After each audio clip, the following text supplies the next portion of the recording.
Hi hello నమస్తే welcome to 100 TV. Allu Arjun గారు arrest అయిన తర్వాత ప్రతి ఒక్కరు కూడా పవన్ కళ్యాణ్ గారు ఎలా స్పందిస్తారు? ఎందుకంటే కుటుంబంలో ప్రస్తుతం డిప్యూటీ సీఎంగా ఆంధ్రప్రదేశ్లో తన బాధ్యతలు నిర్వహిస్తున్నటువంటి పవన్ కళ్యాణ్ గారు చాలా ఉత్కంఠగా సాగిన తర్వాత రీసెంట్గా ఆయన కొన్ని సంచలన వ్యాఖ్యలు చేయటం జరిగింది. సో ఆ విషయాలు ఏంటో అడిగి మనతో సినీ జర్నలిస్ట్ జగదేవ్ గారు ఉన్నారు, అడిగి తెలుసుకుంటారు. నమస్తే అండి. నమస్తే. సో ప్రస్తుతం అల్లు అర్జున్ గారు అరెస్ట్ తరువాత పవన్ కళ్యాణ్ గారు స్పందించడం జరిగింది అన్నట్టుగా వార్తలు వినిపిస్తున్నాయి. అలాగే కొన్ని సంచలన వ్యాఖ్యలు కూడా చేసినట్టుగా తెలుస్తుంది. సో ఏం మాట్లాడారంటే, ఇది చాలా మంది అంటే యావత్ ప్రపంచం కూడా ఎదురు చూస్తున్న సన్నివేశం ఒక విధంగా. అంటే బన్నీ గారు ఏదైతే శిల్పా రవి గారి దగ్గరికి వెళ్ళారో అప్పటి నుంచి ఏవో రకరకాల రూమర్స్ గాసిప్స్ వినిపిస్తున్నాయి. అయితే ఈ వినిపిస్తున్న నేపథ్యంలో ఈయన అరెస్ట్ కి సంబంధించి మనం ఆయన వెళ్ళి వచ్చినా కూడా నాగబాబు గారు చిరంజీవి గారు ఇమీడియట్ గా రెస్పాండ్ అయ్యారు, వెళ్ళారు, కలిశారు, అన్ని చూసాం.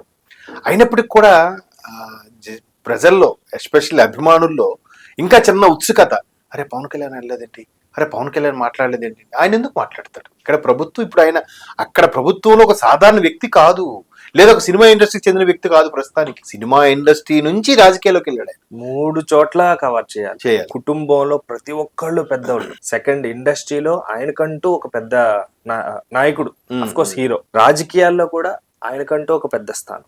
3 కూడా సమన్వయంగా ఒకే తాటిపై నడిపించుకుంటారు రావాలి. అది కాకుండా 5 శాఖలకు మంత్రి, 5 శాఖలు, 1 కాదు 2 కాదు. అటవీ శాఖ ఉంది, నీటిపారుదలకు సంబంధించి ఒకటి ఉంది, తర్వాత పర్యావరణం సంబంధించి ఒకటి ఉంది, గ్రామీణ ఒకటి ఉంది, ఇలాగ మొత్తం పంచాయతీరాజ్ ఒకటి ఉంది. మొత్తం 5 శాఖలు ఉన్నాయి. ఈ 5 శాఖలను ఎప్పుడు సమన్వయం చేస్తాడు, ఎప్పుడు ఆయన మీటింగ్లు పెడతాడు, ఎప్పుడు పెద్దవాళ్ళతో మాట్లాడదు, సమస్యలు ఎప్పుడు చర్చిస్తాడు, ఇవే తలకు మించిన ఉన్నాయి. ఇవాళ ఆయన ఆ కడప సందర్భంగా అడిగి మాట్లాడుతున్నప్పుడే అభిమానులు, జన సైనికులు, ఫ్యాన్స్ ఓజీ ఓజీ అని అరిస్తేనే చిరాకు పడ్డాడు ఆయన. ఎక్కడేం మాట్లాడో తెలియదా, మీరేమి కార్యకర్తలబ్బా, మీరేమో ఫ్యాన్స్ అయ్యేలాగా మాట్లాడతారా? దానివల్ల ఆయన బదనామవుడే కాకుండా పవన్ కళ్యాణ్ ఫ్యాన్స్ అంటేనే వీళ్ళు పిచ్చోళ్ళరా అనే ఒక ముద్ర వేసేలాగా మాకు కూడా చాలా మంది మాట్లాడతారు కదా. ఎందుకంటే ఒక సినిమాలో పూరి జగన్నాథ్ గారు డైలాగ్ కూడా ఉంటుంది, ప్రతి యదవ పవన్ కళ్యాణ్ ఫ్యాన్స్ అని చెప్పేయడమే అని రాశాడు డైలాగ్ సంథింగ్ ఏదో సినిమాలో. అలాంటి ఇమేజ్ పాడయ్యే పనులు, ఇమేజ్ డ్యామేజ్ అయ్యే విషయాలు ప్రవర్తించకూడదని ఆయన ఎప్పుడు కోరుకుంటాడు. సో ఎట్టకేలకు ఒక జర్నలిస్ట్ అడిగిన ప్రశ్నకి బన్నీ అరెస్ట్ అంటే ఇప్పుడు అది సందర్భమే కాదు, పైగా అది సినిమా గురించి జరుగుతున్నప్పుడు దురదృష్టవశాత్తు ఒక మహిళ చనిపోయింది. సినిమా కన్నా పెద్ద సినిమా రియల్ లైఫ్ లో చాలా ఉన్నాయి కదా, సినిమాలకి మించిన సినిమాలు ఉన్నాయి మన దగ్గరే, రాజకీయాల్లో గానీ పర్సనల్ లైఫ్ లో గానీ ఇండస్ట్రీలో. ఆస్తి తగాదాల విషయంలో కూడా చూడండి, కోర్టు తగాదాలు మీరు ఒకసారి సివిల్ కేసెస్ కానీ క్రిమినల్ కేసెస్ కానీ మీరు దగ్గరుండి గమనించి చూస్తే మన కోర్టులకు వెళ్ళి ఒక్కొక్క కథ ఒక్కొక్క సినిమా తీయచ్చు, అంత అద్భుతంగా ఉంటాయి, అంత రియలిస్టిక్ గా ఉంటాయి. ఒక్క మాటతో మనోభావాలు దెబ్బతినేసి ఒక్కడికి ఎత్తు పై ఎత్తేసుకుంటా చాలా జరుగుతుంటాయి. సో ఇట్లాంటివి ఉంటుండగా దీని మీద డిబేట్, చర్చ అవసరం కాదు అనేది ఆయన అభిప్రాయం. సింపుల్ గానే హుందాగానే చెప్పాడు ఆయన. ఎక్కడ ఇప్పుడు అయినప్పటికీ పవన్ కళ్యాణ్ ఎందుకు రాలేదు, మొన్న చర్చలు జరిగినప్పుడు పవన్ కళ్యాణ్ వచ్చింటే బాగుండేది, లేదంటే బన్నీకి పవన్ కళ్యాణ్ ఫోన్ చేస్తుంటే బాగుండేది, లేదంటే అప్పుడు శిల్పా రవికి సపోర్ట్ చేశారు కాబట్టి వెళ్ళలేదు, ఇదంతా చిరంజీవి గారే చేయించారు, ఇంకోదంతా రేవంత్ రెడ్డి గారే చేయించారు, చంద్రబాబు నాయుడుకి ఫోన్ చేశారు. ఇందాక కూడా ఎవడో తమ్మునేల్ ఒకటి పెట్టాడు, ఏంటో తెలుసా, పవన్ కళ్యాణ్ గారు చంద్రబాబు గారికి ఏదో వివరిస్తున్న ఫోటో పెట్టి, బన్నీ అరెస్ట్ కి రేవంత్ రెడ్డికి మీరు చెప్పండి, బన్నీని ఇలా అరెస్ట్ చేయండి అని రేవంత్ రెడ్డికి మీరు చెప్పండి అని పవన్ కళ్యాణ్ చంద్రబాబు గారు చెప్తున్నట్టుగా టెక్స్ట్ పెట్టాడు. ఆడు తంబనైల్ తగలయ్యా, ఆడు తంబనైల్ కో వ్యూస్ కోసమో మరీ ఇట్లాగా దారుణంగా చిచ్చు పెట్టేలాగా బిహేవ్ చేస్తారా? సేమ్ వీడియో నేను చూసాను సార్. అయితే దాంట్లో ఏముంది, అల్లు అర్జున్ అరెస్ట్ చేశారంటే అవునా నాకు తెలియదే అన్నట్టు, అంటే సేమ్ వీడియో.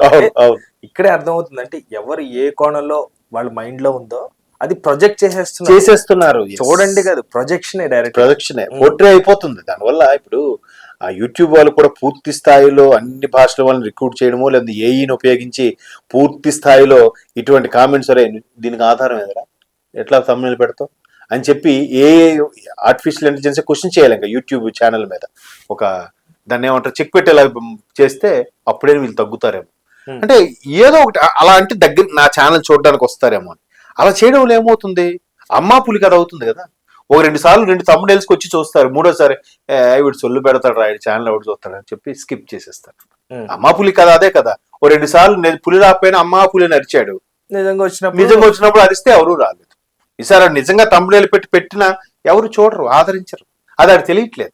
ఇంకోటి ఇలాంటి చేయడం వల్ల, పుష్ప లాంటి సన్నివేశాలకి కొంతమంది యాంటీగా మాట్లాడడం వల్ల ఇండస్ట్రీయే లేకపోతే మీరు వీడియోలు ఎవరి మీద చేస్తారండి? ఇండస్ట్రీయే లేకపోతే మీరు దేన్ని బేస్ చేసుకొని మీరు గాసిప్స్ చేస్తారు, దేన్ని బేస్ చేసుకొని మీరు వ్యూస్ రాస్తారు, దేన్ని బేస్ చేసుకొని మీరు రివ్యూస్ చేస్తారు, ఏ నటుల మీద మీరు ఆధారపడి మీరు వీడియోస్ అని చేస్తారు చెప్పండి. ఈ రోజు ఉన్న ఛానల్స్ లో సగంకు పైగా సినిమా రివ్యూస్ మీద, సినిమా మీద ఆధారపడే ఛానల్స్ అయినా, సెలబ్రిటీస్ ఎక్కువ శాతం సినిమా అంటే మీరేం చెప్పండి.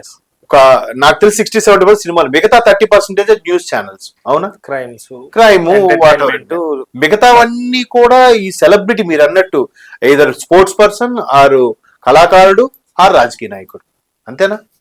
వీళ్ళు ఎక్కువ సినిమా భాగం మీదే మనం చూస్తుంటాం. ఒక మ్యూజిక్, ఒక సాంగ్, ఒక వైబ్, ఒక బజ్, లేదంటే ఒక ప్రోపగాండా, ఒక ఇష్యూ ఏదొచ్చినా కూడా సినిమాకి రిలేటెడ్గా అబ్బా అవునా ఇట్లా జరిగిందట కదా, సమంత ఇలా అందట కదా, నాగసేన్ ఎందుక ఎన్నాళ్ళు ఇట్లా భరిస్తారు జనాలు కూడా స్కిప్ చేసేస్తున్నారు. పైగా మీరు ఒక్కరిదే కాదు, 1,00,000కు పైగా ఓన్లీ తెలుగు ఛానల్సే ఉన్నాయంట.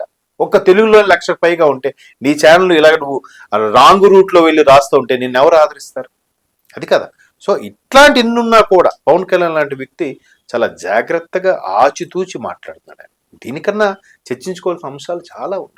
ఆ రోజు రేవంత్ రెడ్డి గారు సభలో మాట్లాడేందుకు కూడా చాలా మంది ఏమి విమర్శించారంటే, ఇంకా చాలా సమస్యలు ఉన్నాయి కదా, ఈ దీని గురించే చర్చించారంటే ఆయనగా చర్చించలేదు కదా. ఒక సభలో ఒక సభికుడు, ఒక ప్రజాప్రతినిధి అడిగిన ప్రశ్నకి ఈయన వివరణ ఇచ్చాడు అంతే. ఆయనగా ఎత్తాడు అనుకోండి మీరు అన్నట్టు, పోనీ కరెక్ట్ తప్పే అనుకోవచ్చు. ఆయనగా ఆ టాపిక్ ఎత్తలేదు. ఆయన పొజిషన్ లో ఉన్నప్పుడు పెద్ద హీరోకి ఇట్లాంటి ఇబ్బంది కలిగిన, లేకపోతే ఆయన వల్ల ఇబ్బంది జరిగిన వేరే కుటుంబానికి మాట్లాడడం అనేది సబబే. అది నిజమా తప్ప రైటా, ఎంతవరకు వాస్తవం, కోర్టులు ఉన్నాయి, పోలీసులు ఉన్నారు, అది చూసుకుంటూ పోతుంది. అంటే ఒక ప్రజానాయకుడు అంటే ప్రజల సమస్యల గురించే కదా మాట్లాడారు. కానీ ఆయన మాట్లాడడం వల్ల ఇంకొక వెర్షన్ కూడా ఆయన పాజిటివ్ వైబ్ అయిందంటే, చిన్నోళ్ళైనా పెద్దోళ్ళైనా రేవంత్ రెడ్డి గారు